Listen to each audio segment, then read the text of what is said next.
నమస్కారం. ఘంటారావానికి స్వాగతం. ముందుగా ప్రధానాంశాలు. డీటీసీ కిషన్ డ్రైవర్ను బినామీగా భావిస్తున్న ఏసీబీ. 3 కార్లు ఉన్నట్లు గుర్తింపు. దాడుల నేపథ్యంలో పరారీలో శివశంకర్. చేవెళ్ల బస్సు ప్రమాద ఘటనలో ప్రధాన నిందితుడిగా టిప్పర్ యజమాని. ఓవర్లోడే కారణమని తేల్చిన పోలీసులు.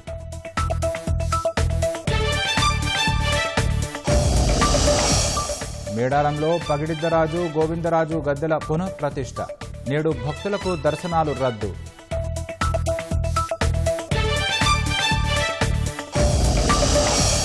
బ్లూబర్డ్ బ్లాక్ 2ను కక్షలోకి ప్రవేశపెట్టిన ఇస్రో. ప్రపంచంలోనే భారీ కమ్యూనికేషన్ శాటిలైట్ ప్రయోగం విజయవంతం.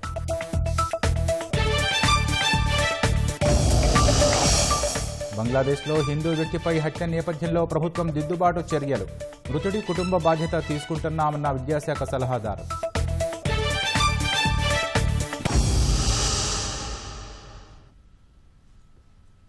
ఆదాయానికి మించి ఆస్తుల కేసులో డీటీపీ కిషన్ వ్యవహారంలో ఏసీబీ అధికారులు అతని కీలక బినామీని గుర్తించారు. కిషన్ వద్ద పనిచేసే ప్రైవేటు డ్రైవర్ ఏనుగు శివశంకర్ బినామీగా ఏసీబీ భావిస్తోంది. కిషన్కు చెందిన నగదు, ఇతర విలువైన స్థలాలు శివశంకర్ పేరిట ఉన్నట్లు అనుమానిస్తోంది. శివశంకర్ పేరు మీద 3 కార్లు, అల్వాల్లో అత్యాధునిక భవనం ఉన్నట్లు గుర్తించింది. ఇంట్లో కింది అంతస్తులో నివసించే వారికి తాను సాఫ్ట్వేర్ ఇంజనీర్గా పనిచేస్తున్నట్లు చెప్పినట్లు దర్యాప్తులో బయటపడింది. అల్వాల్లో ఉంటున్న శివశంకర్ ఇంటికి సీసీ కెమెరాలు ఉన్నట్లు గుర్తించారు. కిషన్పై ఏసీబీ దాడుల విషయం తెలిసి కుటుంబంతో సహా శివశంకర్ పరారైనట్లు అధికారులు అనుమానిస్తున్నారు. ప్రస్తుతం డ్రైవర్ శివశంకర్ కోసం ఏసీబీ అధికారులు గాలిస్తున్నారు. కిషన్ బినామీగా భావిస్తున్న శివశంకర్ పట్టుబడితే కీలక విషయాలు బయటపడే అవకాశం ఉంది.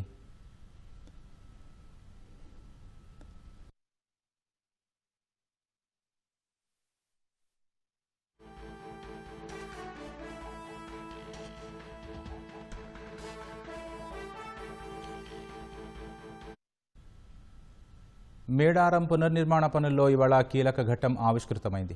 నూతనంగా నిర్మించిన గద్దెల వద్ద వనదేవతలు పగిడిద్దరాజు, గోవిందరాజు పునఃప్రతిష్ఠాపన కార్యక్రమం అంగరంగ వైభవంగా జరిగింది. పగిడిద్దరాజు, గోవిందరాజు దేవుళ్లను గద్దెలపై ప్రదర్శించిన పూజారులు గోవిందరాజులు ఉదయం 6 గంటలకు, పగిడిద్దరాజును 9 గంటల 45 నిమిషాలకు ఆదివాసీ సంప్రదాయాల ప్రకారం ప్రతిష్ఠించారు. మంత్రి సీతక్క, కలెక్టర్ దివాకర, ఎస్పీ సుధీర్ రామ్నాథ్ కేకన్ తదితరులు పాల్గొన్నారు. ప్రతిష్టాపన పురస్కరించుకుని ఇవాళ మేడారంలో భక్తుల దర్శనాలు నిలిపేశారు. సమ్మక్క సారళమ్మ, పగిడిద్దరాజు, గోవిందరాజు పూజారులు కుటుంబాల సమేతంగా హాజరై పూజా కార్యక్రమాలను విజయవంతంగా నిర్వహించారు.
చేవెళ్ల బస్సు ప్రమాద ఘటనలో పోలీసులు ప్రధాన నిందితుడిగా టిప్పర్ యజమాని పేరును నమోదు చేశారు. ఎఫ్ఐఆర్లో ప్రధాన నిందితుడిగా టిప్పర్ యజమాని లచ్చునాయక్ పేరును చేర్చారు. ప్రమాదం జరిగిన సమయంలో లచ్చునాయక్ టిప్పర్లోనే ఉన్నట్లు తేల్చారు. నవంబర్ 3న జరిగిన బస్సు ప్రమాద దుర్ఘటనలో మొత్తం 19 మంది మృతి చెందారు. ప్రమాదానికి టిప్పర్ ఓవర్లోడ్ కారణమని పోలీసులు తేల్చారు.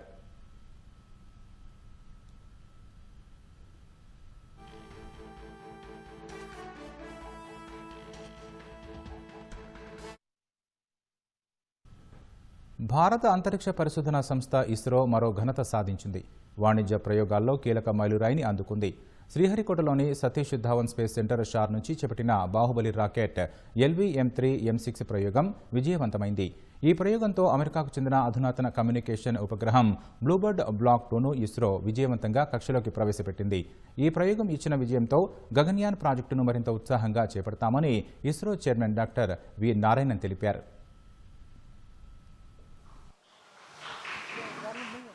Both S-200 motors ignited. అమెరికాకు చెందిన భారీ కమ్యూనికేషన్ ఉపగ్రహం బ్లూబర్డ్ బ్లాక్ 2 ప్రయోగం విజయవంతమైంది. శ్రీహరికోట స్పేస్ పోర్టులోని రెండో లాంచ్ ప్యాడ్ నుంచి LV-M3 M6 వాహక నౌక ఈ ఉదయం నిప్పులు కక్కుతూ ఈ ఉపగ్రహాన్ని నింగిలోకి మోసుకెళ్లింది. బ్లూబర్డ్ బ్లాక్ 2 ఉపగ్రహం బరువు సుమారు 6,100 కిలోలు. అమెరికాకు చెందిన AST స్పేస్ మొబైల్ సంస్థతో కలిసి ఇస్రో వాణిజ్య విభాగం న్యూ స్పేస్ ఇండియా లిమిటెడ్ ఈ ప్రయోగాన్ని నిర్వహించింది. తొలుత ఉదయం 8:54 ఈ ప్రయోగాన్ని షెడ్యూల్ చేశారు. అయితే సాంకేతిక కారణాల రీత్యా 90 సెకండ్ల తర్వాత ప్రయోగాన్ని నిర్వహించారు. మొత్తం 3 దశల్లో ఈ ప్రయోగం పూర్తయింది. భూమి నుంచి బయలుదేరిన 15 నిమిషాల తర్వాత బ్లూబర్డ్ బ్లాక్ 2 ఉపగ్రహం వ్యోమనౌక నుంచి విడిపోయి 520 కిలోమీటర్ల ఎత్తులో ఉన్న కక్షలో విజయవంతంగా చేరింది. Both S-200 motors ignited. LV-M3 M6 Bluebird Block 2 mission, a majestic liftoff. The rocket is beautifully searing through the bright Sriharikota sky. LV-M3 M6 rocket का सफलतापूर्ण उत्थापन द्वितीय प्रमोचन मंच से और अपनी उद्दिष्ट कक्षा की ओर बढ़ चला है LV-M3 M6 रॉकेट। दोनों ठोस नोदक वाले S-200 बूस्टर्स प्रज्वलित हैं। प्रथम चरण का कार्यकाल लगभग 126 सेकंड का होगा और इस दौरान यह लगभग 6000 किलो न्यूटन प्रणोद उत्पन्न कर रहे हैं। Very thrilling vibration at the launch base due to the thrusting of twin S-200 motors.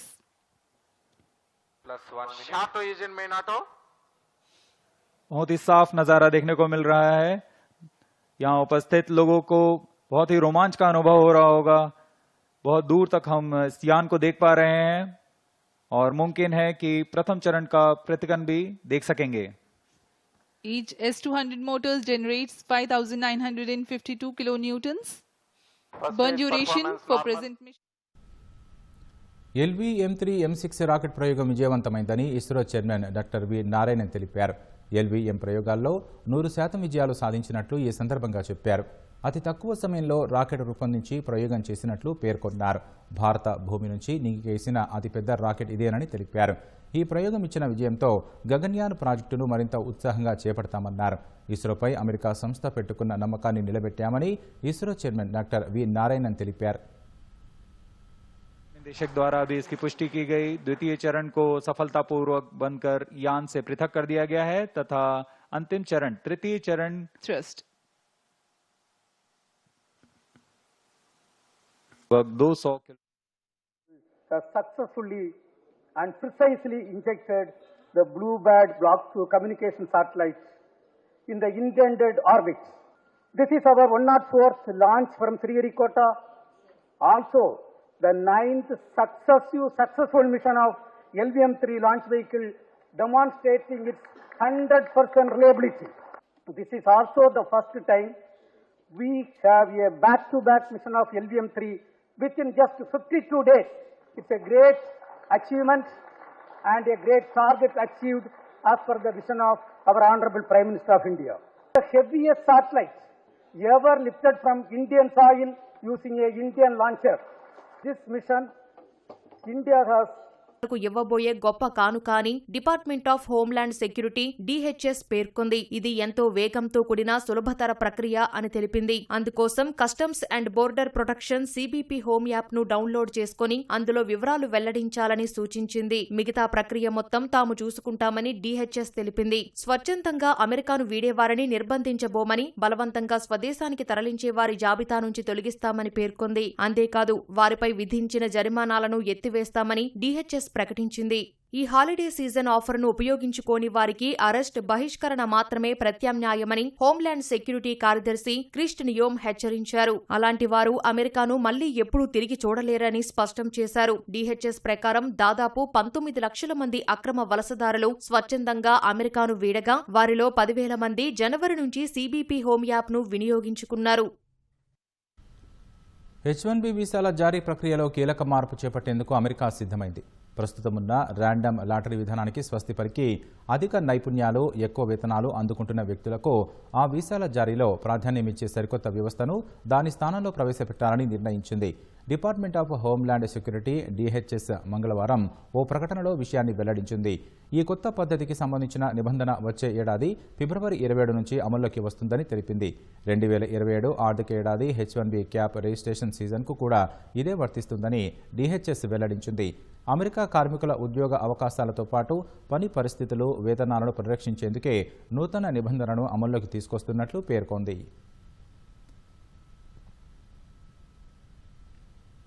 భారత సంతతికి చెందిన తన భార్య ఉషా వాన్స్పై వ్యాఖ్యలు చేసిన వారిపై అమెరికా ఉపాధ్యక్షుడు JD వాన్స్ తీవ్రంగా మండిపడ్డారు. తన భార్యపై జాతిపరమైన వ్యాఖ్యలు చేసేవారు జెన్ సాకి గానీ, నిక్ ప్యూయెంటెస్ గానీ ఎవరైనా గానీ వారు అశుద్ధం తినే స్వభావం కలిగిన వారని వాన్స్ ఓ ఇంటర్వ్యూలో ఆగ్రహం వ్యక్తం చేశారు. అమెరికా ఉపాధ్యక్షుడిగా అది తన అధికారిక విధానమని పేర్కొన్నారు. ప్రజలు యూదులైనా, శ్వేత జాతీయులైనా లేదా మరెవరైనా సరే వారిని జాతి, సంస్కృతి ఆధారంగా అంచనా వేయడమనేది అసహ్యకరమైన చర్య అని పేర్కొన్నారు. అలా వ్యవహరించకూడదని స్పష్టం చేశారు. ఇటీవల తన పాడ్కాస్టులో ఉషా వాన్స్ను జాతిపరంగా కించపరిచేలా ఉపాధ్యక్షుడు JD వాన్స్ను జాతి ద్రోహిగా పేర్కొంటూ నిక్ విమర్శలు చేశారు.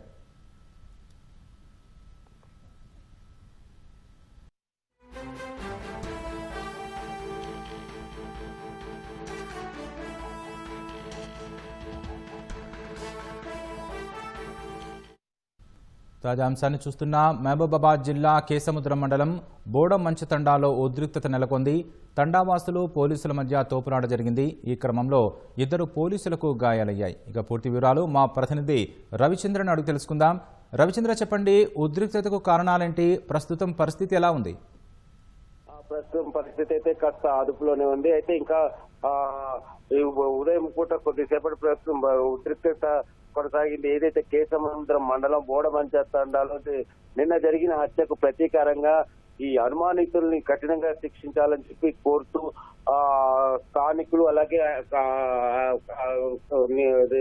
కుటుంబ సభ్యులు RMP వైద్యుడికి చెందినటువంటి ద్విచక్ర వాహనం అలాగే డబ్బా కొట్టు కూడా తగలబెట్టారు. అలాగే ఇంకో అనుమానితుడు ఆయన ఇంటిని ముట్టడానికి ఇంటిని ధ్వంసం చేయడానికి కూడా వెళ్ళగా పోలీసులు అడ్డుకున్నారు. ఈ క్రమంలో తండావాసులు పోలీసులకు మధ్య తీవ్ర వాగ్వాదం జరిగింది. తోపులాటలు, ఇరు వర్గాల మధ్య తోపులాటలు జరిగాయి. ఈ క్రమంలో ఈ ఘటనలో 2 పోలీసులు గాయాలు కాగా వారిని హాస్పిటల్ కి తరలించారు. దీంతో తండాలో ఉద్రిక్త పరిస్థితి నెలకొనగా భారీగా పోలీసులు మోహరించారు. ఏదైతే ఈ మహబూబాబాద్ జిల్లా కేసముద్ర మండలం బోడగంచ తండాలో ఈ వీరన్న అనే ట్రాక్టర్ డ్రైవర్ గా ఈ వీరన్న పనిచేస్తూ జీవనం కొనసాగిస్తున్నాడు. నిన్న తన ఒక పక్కనున్న గ్రామానికి వెళ్తుండగా అక్కడ ఆయన మృతి చెంది ఉండడం గమనించిన స్థానికులు కుటుంబ సభ్యులకు సమాచారం అందించారు. అయితే మృతుడి తలపై బలమైన గాయం కూడా కనిపించింది.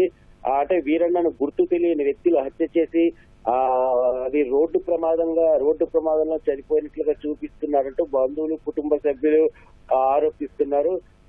వెంటనే పోలీసులకు ఫిర్యాదు చేశారు. పోలీసులు కూడా కేసు నమోదు చేసి ఎవరైతే అనుమానితులు వీళ్ళు కుటుంబ సభ్యులు చెప్తున్నట్టుగా అనుమానితులను అదుపులో తీసుకుని విచారిస్తున్నారు. అయితే వారిని కఠినంగా శిక్షించాలని కోరుతూ కుటుంబ సభ్యులు అలాగే స్థానికులు ఇవాళ ఈ అనుమానితుల ఇళ్ల మీద దాడులు చేయడం, అలాగే అనుమానితులుగా ఉన్నటువంటి ఆర్ఎంపీ వైద్యుడిని అలాగే మరో వ్యక్తిని కూడా కొట్టడం, వారి ద్విచక్ర వాహనం డబ్బా కొట్టుకు తగలబెట్టడంతో తీవ్ర ఉద్రిక్త పరిస్థితి నెలకొంది. ఇది గమనించిన పోలీసులు గ్రామంలో భారీగా పోలీసులు మోహరించారు. తండావాసులకు వీళ్లకు పరస్పరం జరిగిన తోపులాట్లో 2 పోలీసులు గాయగా వారిని హాస్పిటల్కి తరలించి చికిత్స అందిస్తున్నారు.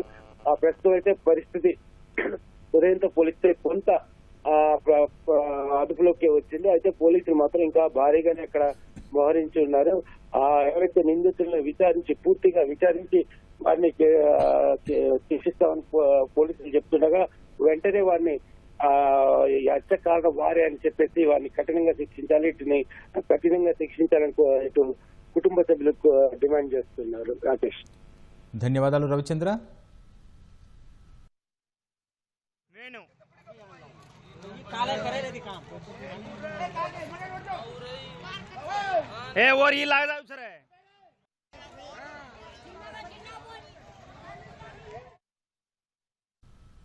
సంగారెడ్డి జిల్లా కొల్లూరులోని ఓ అపార్ట్మెంట్లో డ్రైనేజీ శుభ్రం చేస్తున్న క్రమంలో 2 కార్మికులు ప్రాణాలు కోల్పోయారు. ఆర్ఆర్ ఇంజనీరింగ్ కంపెనీలో పనిచేసేందుకు 5 నెలల క్రితం హరీష్ సింగ్, సోమిత్ రుసుదాస్ ఒప్పందం కుదుర్చుకున్నారు. ఈ నేపథ్యంలో డ్రైనేజీ శుభ్రం చేస్తుండగా ఎంత సమయం గడిచినా బయటికి రాకపోవడంతో స్థానికులు వారిని రక్షించేందుకు యత్నించారు. ఫలితం లేకపోవడంతో అగ్నిమాపక సిబ్బందికి సమాచారం అందించి కార్మికులను బయటకు తీశారు. అప్పటికే వారు మృతి చెందినట్లు గుర్తించారు. కొల్లూరు పోలీసులు కేసు నమోదు చేసి దర్యాప్తు చేపట్టారు.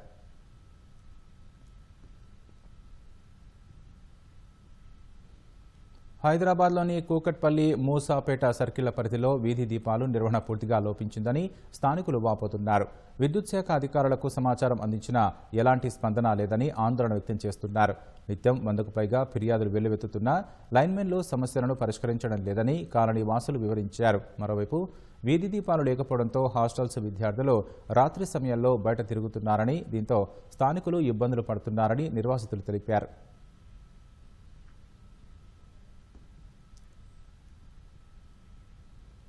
కూరగాయల రేట్లు ఆకాశాన్ని అంటుతుండటంతో సామాన్య మధ్యతరగతి ప్రజలు ఇబ్బందులు పడుతున్నారు.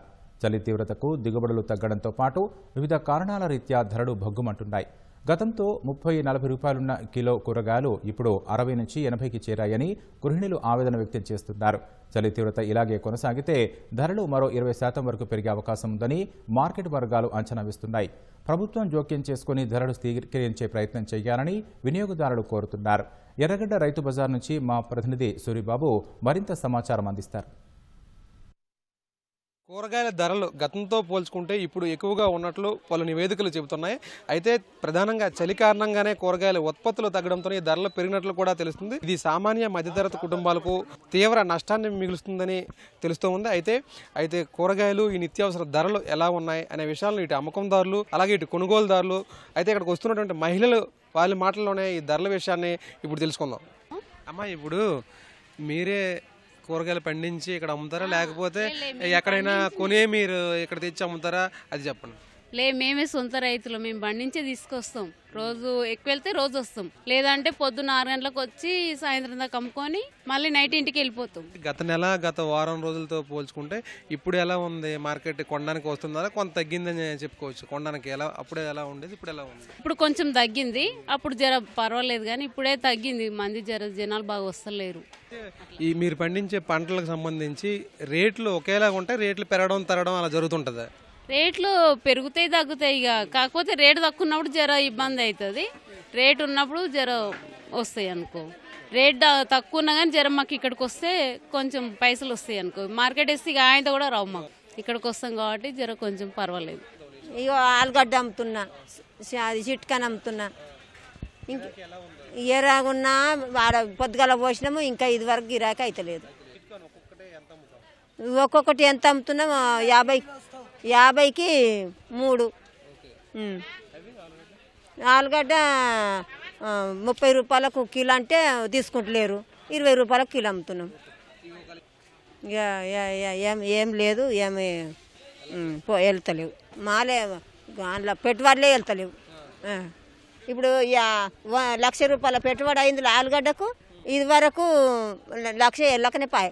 పెట్టుబడి మందమని వెళ్ళకపోయా, కష్టం పోయినా కానీ. ధరలు నిత్యావసర వస్తువులకు సంబంధించి ఈ ఏడాది ధరలు ఈ నెలలో ముఖ్యంగా పెరుగుతున్నట్లు మనకి తెలుస్తూ ఉంది. అయితే కొంతమంది కూరగాయలు కొనేందుకు మార్కెట్కి వస్తున్నారు. అయితే ఏ కూరగాయలు కొన్నారు, వాటి ధరలు ఎలా ఉన్నాయి, గతంతో పోల్చుకుంటే ఇప్పుడు ఎలా ఉన్నాయి, గతంలో 500-1000 రూపాయలు పట్టుకెళ్తే ఎక్కువ కొనుగోలు చేసేవాళ్ళమని ఇప్పుడు అంత పరిస్థితి లేదని కొంతమంది చెబుతున్నారు. అయితే వాళ్ళ మాటల్లోనే తెలుసుకుందాం. అమ్మ చెప్పండి, మీరు ఎక్కడి నుంచి వచ్చారు? నగర్ ఎర్రగడ్డ మార్కెట్కి ప్రతి వారం వస్తుంటాము. ప్రతి వారం 1000 రూపాయలు తెస్తే సంచులెక్క గంట రావటం లేదు. బెండకాయలు దొండకాయలు వల్ల రేట్లు ఎక్కువవుతున్నాయి. 500 తీసుకుంటే మేము 15 రోజులు తినేవాళ్ళు. ఇప్పుడు 1000 రూపాయలు తీసుకొస్తే వారంగా తినేవాళ్ళు కాదు. అది పరిస్థితి. అయితే ధరలు తగ్గించినట్లయితే ఎక్కువ కొనుక్కొని తినే అవకాశం ఉంటుంది. మా కష్టానికి ఇది ఉంటుంది కదా. ఇప్పుడు మనం కష్టం చేసిన కూరగాయలకే పెడితే మేము రెంట్లు ఏం కట్టుకోవాలా, ఫీజులు ఏం కట్టుకోవాలా, మేము తినే తిండేంది అన్నీ ఇది ఉంటాయి కదా. మరి వీళ్ళు కానీ కొద్దిగా చూస్తే మాకు కానీ ప్రజలకి బాగుంటుంది. అది అయితే ప్రస్తుతం దేశవ్యాప్తంగా చలి తీవ్రత పెరగడంతో దాని ప్రభావం కూరగాయల ఉత్పత్తులపై పడిందని తెలుస్తుంది. అతి తక్కువ ఉష్ణోగ్రత వల్ల పూత నిలిచిపోవడం, కాయ పెరుగుదల మందగించడం వంటి కారణాలతో దిగుబడి గణనీయంగా తగ్గినట్లు తెలుస్తుంది. ఈ డిసెంబర్లో ఇళ్ల పొదల్లో పెరిగే చిక్కుడు, బీరకాయ, కాకరకాయ వంటివి కూడా చలి తీవ్రతతో దిగుబడి రాలేదని మార్కెటింగ్ వర్గాలు చెబుతున్నాయి. ఈ రాష్ట్రానికి కూరగాయలు సరఫరా అయ్యే ఏపీ, మహారాష్ట్ర, తమిళనాడు, కర్ణాటక వంటి రాష్ట్రాల్లోనూ ఇదే పరిస్థితి నెలకొనడంతో ధరలు పెరిగినట్లుగా తెలుస్తుంది. ముఖ్యంగా టమాటా, మిర్చితో పాటు చలిదాటికి నల్ల బారిపోవడంతో మార్కెట్కు వచ్చే సరుకు తగ్గిపోయినట్లు మనకి సమాచారం అవుతుంది. గత సెప్టెంబర్, అక్టోబర్లో కురిసిన భారీ వర్షాల కారణంగా కూడా అనేక ప్రాంతాల్లో పంటలు దెబ్బతిన్నాయి.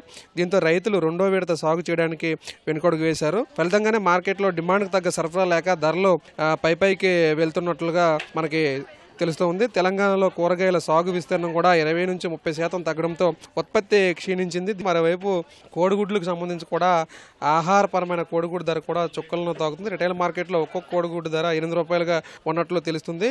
అయితే ఈ మార్కెట్ వర్గాల విశ్లేషణ ప్రకారం రాబోయే సంక్రాంతి పండుగ వరకు కూడా ధరలు తగ్గే సూచనలు కనిపించడం లేదు. చలి తీవ్రత ఇలాగే కొనసాగితే దిగుబడి మరింత తగ్గి ధరలు మరో 20% వరకు పెరిగే అవకాశం ఉందని హెచ్చరిస్తున్నారు. అయితే మార్కెట్కి వెళ్లాలంటేనే భయం వేస్తుందని, 500 పట్టుకెళ్తే సంచి కూడా నిండడం లేదని సామాన్యులు, మహిళలు ఇప్పుడే మనం చూసాం ఆందోళన వ్యక్తం చేస్తున్నారు. నిత్యావసర ధరలు, ప్రధానంగా కూరగాయల ధరలు గతంతో పోల్చుకుంటే ఈ వారం, ఈ నెలలో ఎక్కువగా ఉన్నాయని గృహిణులు చెప్తున్నారు. గతంలో చాలా తక్కువ ఉండే, అప్పటికి ఇప్పటికి 70% పెరిగింది.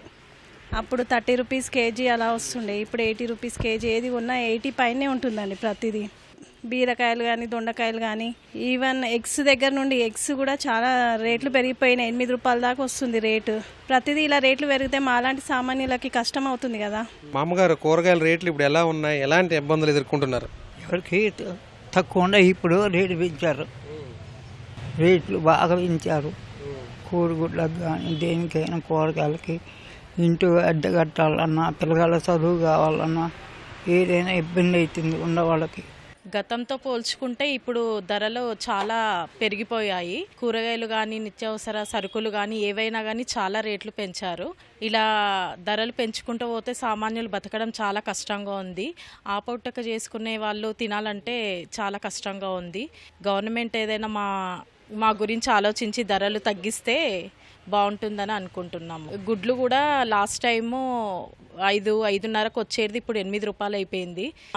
అప్పుడు డజన్ కొనేవాళ్ళు ఇప్పుడు హాఫ్ డజను 5 అట్లా కొనవలసి వస్తుంది.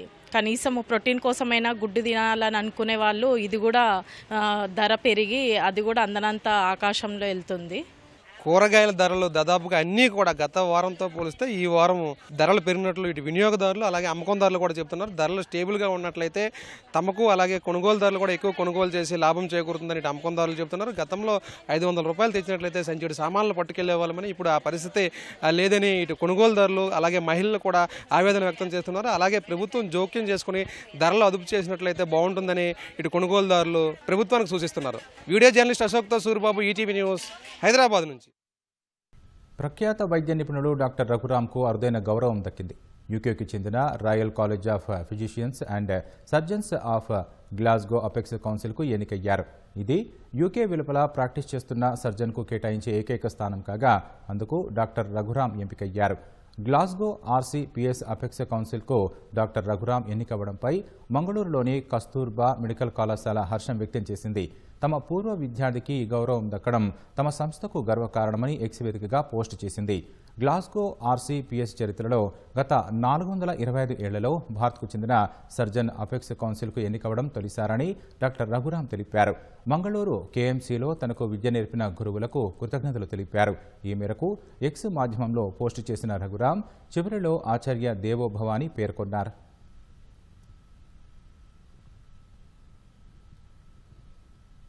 శాంతి చట్టం వారం రోజులుగా చర్చంతా దీని చుట్టూనే తిరుగుతోంది. ఇంతకీ ఈ చట్టంలో ఏముంది? 2008లోనే అమెరికాతో భారత్ అణు ఒప్పందం చేసుకున్నా ఇన్నేళ్లుగా పెట్టుబడిదారులు దేశంలో ఎందుకు అడుగు పెట్టలేదు? 2010 నాటి civil liability for nuclear damage act రద్దుతో వ్యాపారులకేంటి ప్రయోజనం? శాంతి చట్టాన్ని ప్రతిపక్షాలు ఎందుకు వ్యతిరేకిస్తున్నాయి? కేంద్ర ప్రభుత్వ వాదనేంటి? ఈ మొత్తం వ్యవహారంపై నిపుణులు ఏమంటున్నారు?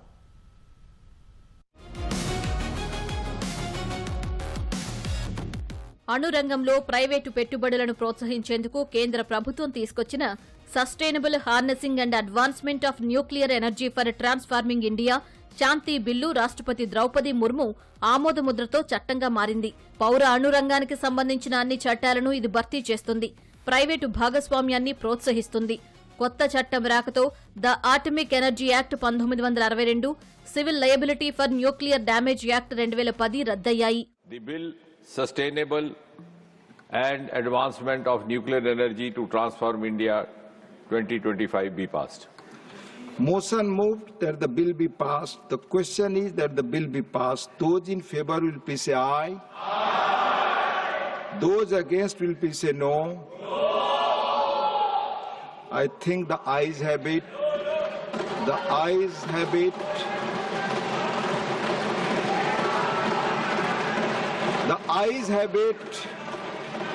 The bill is passed. Harnessing what? The bill is passed. Shanti చట్టంతో జరిగేదేంటి? ప్రైవేటు కంపెనీలు, జాయింట్ వెంచర్లు అణు విద్యుత్ ప్లాంట్లు నిర్మించడానికి, నిర్వహణకు అవకాశం ఏర్పడుతుంది. భారత్లో రిజిస్టర్ అయిన కంపెనీలు ప్రభుత్వం నుంచి లైసెన్స్ తీసుకుని ప్లాంట్ ఏర్పాటు చేయవచ్చు. విదేశీ కంపెనీలు నేరుగా అణు ఇంధన ప్లాంట్లు నిర్మించడానికి వీలుండదు. భారత కంపెనీల భాగస్వామ్యంలో పనిచేయవచ్చు. కానీ విదేశీ సంస్థలకు మైనారిటీ వాటా మాత్రమే ఉండాలి. వీటన్నింటిపై కేంద్ర ప్రభుత్వ పర్యవేక్షణ ఉంటుంది. కొత్త చట్టం అవసరమేంటి? గత చట్టాలతో అణు ఇంధన రంగంలో ప్రైవేటు వ్యాపారులకు అవకాశం లేదు. అటామిక్ ఎనర్జీ యాక్ట్ 1962 ప్రకారం అణు ఇంధనంపై కేంద్ర ప్రభుత్వ ఆధ్వర్యంలోని nuclear power corporation of India limited NPCILదే గుత్తాధిపత్యం. విదేశీ భాగస్వాములను ఆకర్షించేందుకు 2008లో అమెరికాతో భారత్ అణు ఇంధన ఒప్పందం చేసుకుంది. అయితే అణు విద్యుత్ ప్లాంట్ల భద్రతపై చెలరేగిన ఆందోళనలతో civil liability for nuclear damage act 2010 వచ్చింది. ఈ చట్టం ప్రకారం ప్లాంట్లో ప్రమాదం జరిగితే నిర్వాహకులదే బాధ్యత. రియాక్టర్లో లోపాలు కారణమైతే సరఫరా కంపెనీలు బాధ్యత వహించాలి.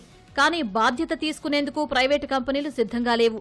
ఆ నిబంధనను సాకుగా చూపిస్తూ 15 ఏళ్లుగా అణు ఇంధన రంగంలోకి ఒక్క ప్రైవేటు వ్యాపారి కూడా ప్రవేశించలేదు. అమెరికాతో అణు ఒప్పందం చేసుకున్నా ఆ దేశ సంస్థలు ఇటువైపు కన్నెత్తి చూడడం లేదు. శాంతి చట్టం వచ్చాక అణు ఇంధన ప్లాంట్లో ప్రమాదం జరిగితే ఎవరిది బాధ్యత? ఖచ్చితంగా నిర్వాహకులదే. సరఫరాదారుకు మాత్రం అస్సలు సంబంధం ఉండదు.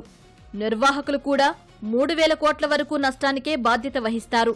ప్లాంట్ స్థాయిని బట్టి పరిహారం లెక్కలు మారతాయి. స్మాల్ మాడ్యూల్ రియాక్టర్స్ SMR అంటే 150 మెగావాట్ల ఉత్పత్తి సామర్థ్యమున్న ప్లాంట్లో ప్రమాదం జరిగితే 100 కోట్ల పరిహారం చెల్లించాలి. 150 నుంచి 750 మెగావాట్ల ప్లాంట్ నిర్వాహకులు 300 కోట్లు, 750 నుంచి 1500 మెగావాట్ల లోపు ప్లాంటుకు 750 కోట్లు, 1500 నుంచి 3600 మెగావాట్ల లోపు ప్లాంటుకు 1500 కోట్లు, 3600 మెగావాట్లు దాటితే 3000 కోట్ల వరకు పరిహారమివ్వాలి. అంతకు మించి నష్టం జరిగితే న్యూక్లియర్ డ్యామేజ్ ఫండ్ ద్వారా కేంద్రం ఆదుకుంటుంది. ఈ ఫండ్కు ప్రాథమికంగా ప్రభుత్వమే కొంత మొత్తం సమకూరుస్తుంది. తర్వాత అణు ఇంధన వ్యాపారుల నుంచి యూనిట్కు 5 పైసలు చొప్పున లెవీ వసూలు చేస్తుంది. అత్యవసరమైనప్పుడు ఈ ఫండ్ను వినియోగిస్తుంది. పూర్తిగా ప్రైవేటుకు కట్టబెడితే ఎలా అంటారా? ప్లాంట్ నిర్మాణం, ఉత్పత్తి వరకే ప్రైవేటుకు అనుమతి. యురేనియం, థోరియం వెలికితీత, శుద్ధి, ఐసోటోపిక్ సెపరేషన్, స్పెంట్ ఇంధన reprocessing, high level radio active వ్యర్థాల నిర్వహణ, భారజల ఉత్పత్తి కేంద్రం చేతుల్లోనే ఉంటాయని ప్రభుత్వం వెల్లడించింది. ప్లాంట్ల పర్యవేక్షణకు అటామిక్ ఎనర్జీ రెగ్యులేటర్ బోర్డు ఏఈఆర్బీ ఇప్పటికే ఉంది. శాంతి బిల్లు ఈ సంస్థకు చట్టబద్ధ హోదా కల్పించింది. భద్రతాపరమైన ఆందోళనల పరిష్కారానికి స్వతంత్ర అణుశక్తి నియంత్రణ సంస్థ ఐఎన్ఎస్ఏ ఏర్పాటును ప్రతిపాదించింది. లైసెన్సుల జారీ, నిబంధనల పర్యవేక్షణ, ఉల్లంఘనలపై చర్యలు తీసుకునే అధికారాలు ఐఎన్ఎస్ఏకే ఉంటాయి. వివాదాల పరిష్కారానికి అటామిక్ డిస్ప్యూట్ ట్రైబ్యునల్ ఏర్పాటు చేస్తారు. కేంద్ర ప్రభుత్వ వాదనేంటి? దేశ విద్యుత్ అవసరాలు తీరాలంటే అణు ఇంధన ఉత్పత్తి అత్యవసరమని చెబుతోంది. వేగంగా అభివృద్ధి చెందుతున్న దేశంలో విద్యుత్ అవసరాలు బాగా పెరిగాయి. డేటా సెంటర్ల రాక జోరందుకుంది. ఇప్పటివరకు విద్యుత్ ఉత్పత్తికి భారత్ ఎక్కువగా బొగ్గుపైనే ఆధారపడుతోంది. దానివల్ల కాలుష్య సమస్య ఎదుర్కొంటోంది. 2070 నాటికి కాలుష్యరహిత దేశమే లక్ష్యమని అంటోంది. అంటే బొగ్గు వినియోగం తగ్గించి అణు ఇంధన ఉత్పత్తి పెంచాలి. అణు ఇంధన ప్లాంట్ల ఏర్పాటు ఖర్చుతో కూడుకున్న పని. నిర్మాణానికి పట్టే టైం కూడా ఎక్కువే. ప్రస్తుతం దేశ అణు ఇంధన సామర్థ్యం 8.9 గిగావాట్లు. మొత్తం విద్యుత్ ఉత్పత్తిలో వాటా 3%.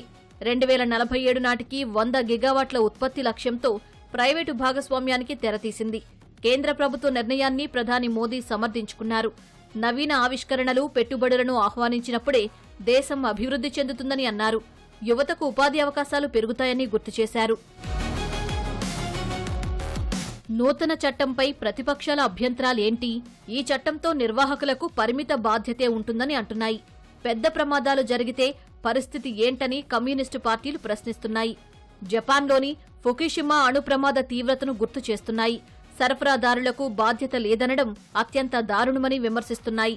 లాభం ప్రైవేటుకు, నష్టం మాత్రం దేశానికా అని కాంగ్రెస్ ఎంపీ జైరాం రమేష్ నిలదీశారు. 2025 ఫిబ్రవరిలో అమెరికా అధ్యక్షుడు ట్రంప్, ప్రధాని మోదీ సమావేశంలో ఎస్ఎంఆర్లపై చర్చ జరిగిందని, అందుకు అనుగుణంగానే కొత్త చట్టం తెచ్చారని ఆరోపించారు. 2047 నాటికి 100 గిగావాట్ల అణు ఇంధనం ఉత్పత్తి చెయ్యాలంటే ప్రైవేటు భాగస్వామ్యం తప్పదని భారత ప్రభుత్వ శాస్త్ర సాంకేతిక సలహాదారు అజయ్ కుమార్ సూద్ అంటున్నారు. శాంతి చట్టంతో వ్యాపారులు ముందుకొస్తారని, గ్రీన్ ఎనర్జీ తయారీకి అవకాశం కలుగుతుందని విదేశాంగ నిపుణుడు రబీందర్ సచ్దేవ్ చెబుతున్నారు. అణు ఇంధన వినియోగంలో ప్రపంచ దేశాలు ఎక్కడున్నాయి? 97 గిగావాట్ల ఉత్పత్తితో అమెరికా అగ్రభాగాన ఉన్నా తీరుతున్న విద్యుత్ అవసరాలు 20%. 63 గిగావాట్ల అణుశక్తితో ఫ్రాన్స్ రెండో స్థానంలో ఉంది. ఆ దేశ విద్యుత్ అవసరాల్లో 70% పైగా వాటా అణు ఇంధనానిదే. ఇక 60 గిగావాట్ల ఉత్పత్తితో చైనా నంబర్ 3గా ఎదిగింది. దేశం అభివృద్ధి చెందాలన్నా, పెరుగుతున్న విద్యుత్ అవసరాలు తీరాలన్నా అణు ఇంధనం వైపు అడుగులు వేయడమే మార్గమన్నది భారత ప్రభుత్వ అభిప్రాయం.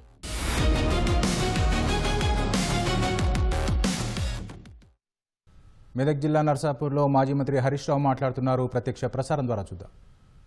అయింది కనుక సర్పంచ్ల అకౌంట్లోకే డబ్బులు వస్తాయి.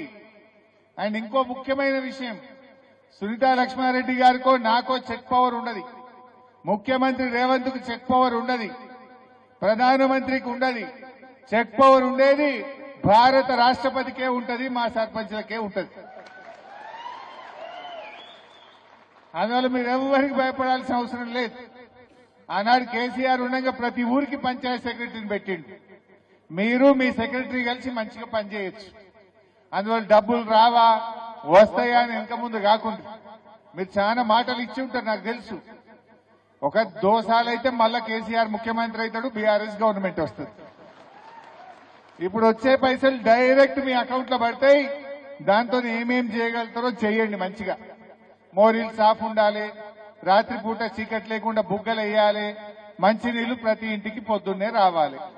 రోజు మన ట్రాక్టర్ కొనిచ్చిండు కేసీఆర్, మంచిగా చెత్త ఎత్తి శుభ్రంగా గ్రామాన్ని పెట్టాలి. ఇట్లా మీతో అయిన కాడికి మీరు దండ్లాడు. సునీతమ్మ గారు మీకు అండగా ఉంటది. ఏమైనా అర్థం కాకపోతే మీకు చెప్తుంది. ఇంకేమైనా పెద్ద పనులు ఉన్నాయనుకో, దోసాల తర్వాత మళ్ళా కేసీఆర్ గారు మన బీఆర్ఎస్ ప్రభుత్వం వస్తుంది, ఇంకేమన్నా ఉన్నా కూడా అన్ని చేసి పెడతాం. ఎందుకు? మీరు 5 ఏళ్ల కోసం గెలిచింది కదా, 5 ఏళ్లు కదా. ఇప్పుడు ఈ కాంగ్రెస్ ఇక దోసాల కంటే ఎక్కువేమి ఉండదు. దోసాల తర్వాత ఎప్పుడు ఎలక్షన్ వచ్చినా మళ్ళా గులాబీ జెండా ఎగురుతుంది, కేసీఆర్ గారు ముఖ్యమంత్రి అవుతాడు. అప్పుడు మంచిగా మీ పనులు ఇంకేమైనా మిగిలిపోయినాయి ఉంటా, నా బాధ్యత, సునీతమ్మ బాధ్యత, తప్పకుండా వాటిని మీకు చేపిస్తాం. ఇంకేమైనా మిగిలిపోయినాయి ఉంటే ఎవడన్నా మిమ్మల్ని తిప్పలు పెట్టి రాసి పెట్టుకోండి. మన గవర్నమెంట్ వచ్చినాక మిత్తితో సహా అని చెల్లిద్దాం. ఏం భయపడకూడదు, ఎవరిని విడిచిపెట్టేది లేదు ఈ తాప. సో ధైర్యంగా ఉండండి. మా ఓడిపోయిన వాళ్ళు ఉన్నారు, మీరు కూడా బాధపడద్దు. మొన్న నేను చూసింటి మా సిద్దిపేటల కొన్ని కాన్స్టిట్యున్సీలో చూసింటి. ఈ తాప ఎవరు గెలిచిందే బాగా అంటే పోయిన తాప ఓడిపోయిన వాళ్ళు ఈ తాప గెలిచింది. ఎక్కువ మంది పోయిన తాప ఓడిపోయిన వాళ్ళు ఈ తాప సర్పంచ్లు అయింది. అందువల్ల ఓడిపోయిన వాళ్ళు బాధపడకుండా మీకు భవిష్యత్తు ఉంటుంది, గెలిచిన వాళ్ళకు బాధ్యత ఉంటుంది. మీకు భవిష్యత్తు ఉంది, మీకు బాధ్యత ఉంది. అందువల్ల ఎవ్వరు కూడా నారాజు కాకండి. ఓడిపోయిన తమ్ముళ్ళు కూడా బీఆర్ఎస్ పార్టీకి, సునీతా లక్ష్మారెడ్డి గారికి మీరే సర్పంచులు, మీరే మాకు నాయకులు. మీ గౌరవం ఎప్పుడూ ఉంటది. ఏ పనున్నా తప్పకుండా మీకు చేసి పెట్టాలి. సునీతమ్మ గారు చేస్తారు, మేమందరం కూడా మీకు అండగా ఉంటాం. సో ఈరోజు చాలా విషయాలు ఉన్నాయి.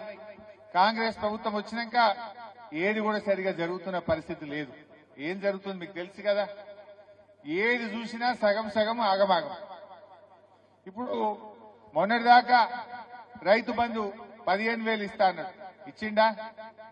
2 పంటలు రైతు బంధు ఇచ్చిండు, 2 పంటలు ఎగ్గొట్టిండు. సగం ఇచ్చిండు, సగం ఎగ్గొట్టిండు. మధ్యలో ఒక వానకాలం ఎగ్గొట్టిండు. మొన్న యాసంగిలో 2 ఎకరాలకు ఇచ్చి మిగతా వాళ్ళందరికీ ఎగ్గొట్టిండు. అంటే రైతు బంధు సగం సగం. బోనస్ పోయిన వానకాలం ఇచ్చిండు, పోయిన యాసంగి ఎగ్గొట్టిండు.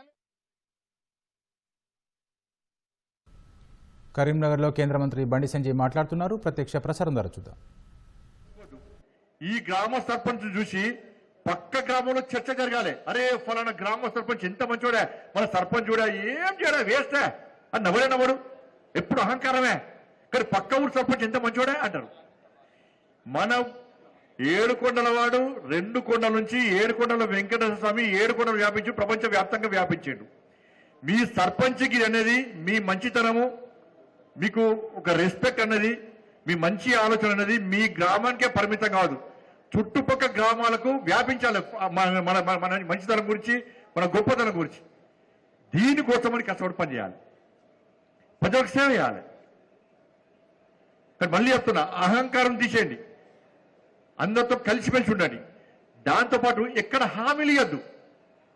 మనం అన్ని సేవ చేస్తాం. మనం పక్కా మీ యొక్క బాధ్యత, ప్రజలు మీకు బాధ్యత అప్పయిపోయారు, ఆ గ్రామాన్ని అభివృద్ధి చేయాలి.